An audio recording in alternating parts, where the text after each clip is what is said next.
السلام عليكم، كي دايرين؟ لاباس عليكم؟ كلشي مزيان؟ كنتمنى تكونوا بخير وعلى خير وفي صحه جيده. احوالكم طيبه دائما يا رب ان شاء الله، وتكونوا على خير كاملين. شكرا بزاف على المتابعه ديالكم، جزاكم الله كل خير. غبرت عليكم شويه. كنتمنى تكونوا كاملين على خير. مرحبا بكم جميعا على القناه، مرحبا بالناس الجداد والقدام، الناس اللي اول مره تلتحقوا بالقناه. كنتمنى انكم تشتركوا معنا وتضغطوا على الجرس باش كيوصلكم ان شاء الله كل جديد. كيف ما كتشاهدوا معايا غادي نحضر معكم بسبوسه. كنت صورتها في العيد وعاد كتاب باش نشاركها معكم. بسبوسه اللي سهله بكريمه سهله، تقدروا ديروها في الدار. واي وحده تقدر ديرها. غادي نشوفوا معايا المكونات ان شاء الله والطريقه ديال التحضير ديال البسبوسه. اول حاجه غادي ناخذ اناء اللي غنوضع فيه بيضه، نص كاس ديال السكر. تقدروا ديروا غير ربع كاس الا ما كتبغوش السكر بزاف. ضفت فانيا وغادي نضيف الزيت حتى هو نص كاس كيف ما كتشاهدوا معايا. وغادي نخدم البيض مع السكر وغادي نضيفوا حتى الزيت حتى هو نص كاس كيف ما قلت لكم. غادي نتوضعوا دانون ديال البنان ولا ديال الفاني. غادي نستخدموا المكونات مع بعضياتهم مزيان مزيان كيف ما كتشاهدوا. وغادي نضيف عليهم كاس ديال السميده رقيقه اللي تنديروا بها الحرشه. وغنضيف خماره ديال 8 غرام كيف ما كتشوفوا معايا. وغادي نخدم السميده مع المكونات. غير كتخدم السميده صافي، ما تنبقاوش نخلطوها بزاف. كناخذ واحد لاطه اللي تندهنها بالزبده، تنرش فيها شويه ديال السميده رقيقه.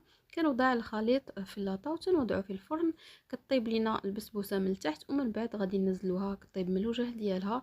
كندوزو نقادو الكريمه اللي غادي نوضعو الطبقه الثانيه. كناخذ 3 ديال المعالق ديال السكر حبيبات مع فانيا، مع 3 المعالق ديال المايزينا ونصف لتر ديال الحليب.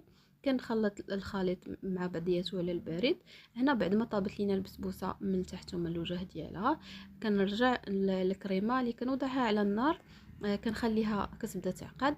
من بعد كنوضع عليها واحد المعلقه اللي تكون عامره كبيره ديال الزبده، تقريبا 50 غرام ديال الزبده. بطبيعه الحال حتى كتبدا تعقد عاد كنوضعوا هذيك الزبده مباشره. كنوضعوا الكريمه على الوجه ديال البسبوسه. كنعاودوا نرجعوها للفرن على الوجه ديالها، النار تكون من على الوجه ديال الكريمه. غير كتنشف لينا هذيك الكريمه كنحيوها من الفرن. من بعد كنعاودوا ندوزو نديروا الطبقه الثالثه ديال الخليط تاع البسبوسه اللي كنوضعوا نفس المكونات ديال الخليط اللي ضفنا في الاول. بيضه مع نص كاس ديال الزيت مع نص كاس ديال السكر مع فانيا. وغادي نضيفوا نص كاس ديال الحليب مع كاس ديال السميده ومع كاس ديال الياغورت ديال البنان ولا ديال الفاني كيف ما قلت لكم. كنعاودوا نوضعوا الخليط على الوجه ديال الكريمه من بعد ما نشفات من الوجه ديالها كيف ما شفتوا معايا. كنعاود نوضع اللاطه اللي فيها البسبوسه. كنوضعوا النار من على الوجه باش كتحمر من الفوق. النار ضروري تكون مهيله باش كطيب على خاطرها وتتنشف مزيان. باش كنديروا القطر كناخذ كاس ديال السكر مع نص كاس ديال الماء مع حامضه معصوره، ولا غادي نتاخذوا مركز ديال الحامض. من بعد ما كيوصل لينا القطر على هاد الدرجه ديال الغليان كيف ما شفتوا كنحيوه من على النار باش ما كيتحجرش. الا كانت البسبوسه بارده مباشره كنوضعوا القطر وهو سخون على البسبوسه باش كتشرب لينا وتتكون هشيشه باش تجينا هشيشه صافي. كنخلي البسبوسه كتشرب على خاطرها. خليتها ليله كامله كيف ما كتشاهدوا معايا شربات مزيان على خاطرها. صافي. كتبان لكم نشفات من الوجه ديالها، ولكن من بعد غادي ملي نبغيو نزينوها غادي نوضعوا عليها شويه ديال القطر الا خليتو منه. الا ما خليتو شويه ماشي مشكل، كتقدروا ديروا شويه ديال العسل ولا المربى ديال المشماش الا عندكم طبيعه الحال. صافي كيف ما كتشاهدوا معايا انا حيت البسبوسه من الاطار، وغادي نعاود ننظف الاطار وغنعاود نرجعه من الجهه المعاكسه باش كنزين البسبوسه كيف ما كتشاهدوا معايا. غادي نتاخدوا الفستق ولا غادي نتاخدوا اللوز اللي تيكون مهرمش، كتضيفوا ليه النكهه ديال الفستق.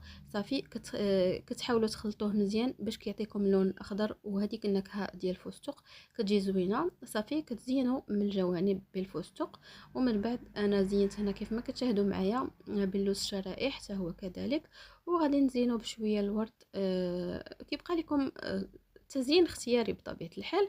وإلا كتبغيو النكهة ديال الماء الزهر ولا النكهة ديال الزهر، كتضيفوا نكهة ديال الزهر مع الكريمه كيف ما كتشاهدوا معايا. شوفوا معايا الطبقات كيف ما كيف تيجيو زويونين، تيجيو محمرين، وكتجي هاد البسبوسه مقاده، تجي لذيذه والريحه ديالها روعه. الا جربتوها غادي تعجبكم. حاولت ندير لكم كريمه اللي تتكون سهله وبسيطه ما فيهاش الجبن، باش حتى الا ما عندكمش الجبن ماشي مشكل، تقدروا ديروا غير الحليب. وإلا بغيتوا ديروا قطع ديال الجبن مربع تقدروا ديروه، ولا ديروا الجبن اللي تيكون مثلث تقدروا تاخذوا واحد 3 ديال القطع الا بغيتوا وكتضيفوهم.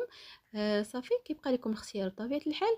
فانا شاركت معكم بسبوسه اللي كنت حضرتها في العيد، وعد كساب ان شاء الله باش نشاركها معكم. كنتمنى انها تعجبكم وتجربوها، وتخليوا لي في التعليق تقولوا لي الراي ديالكم وتقولوا لي كيفاش جاتكم. شكرا لكم بزاف على المتابعه ديالكم والمشاركه والدعم ديالكم. جزاكم الله كل خير، بارك الله فيكم جميعا، في امان الله وحفظه.